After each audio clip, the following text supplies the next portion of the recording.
Well, I want to talk to us today about false expectations. Many times in life, we're expecting something, but it may happen, but quite not the way we expect it to.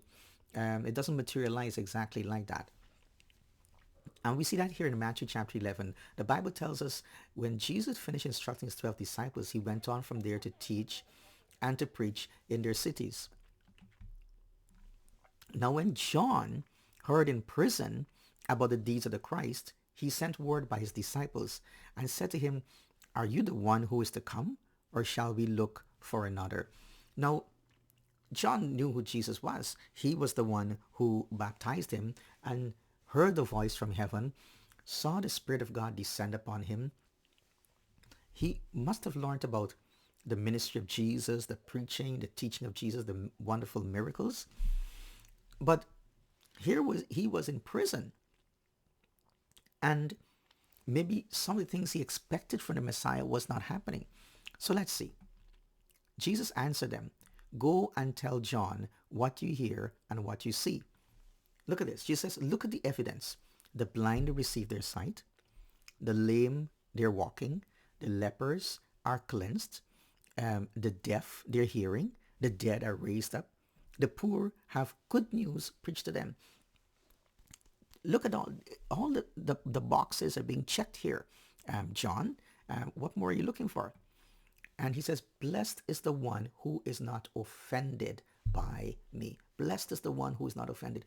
John was taking offense because things weren't happening exactly the way he wanted them to.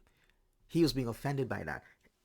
All of these things are happening, but yet he was expecting something more. So in a sense, you can say he had a false expectation. So in life, things may not happen exactly the way we want to, or maybe we're praying and we're looking to God, we're expecting something from God, but some of it may be happening, but not quite exactly the way we want it to happen.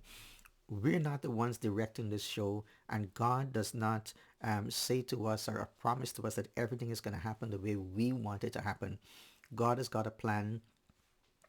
Maybe He has spoken certain things into our lives, and we have an idea of what we want and where we're going, and a vision of the future, but things do not materialize the way we expect them to. But God is God.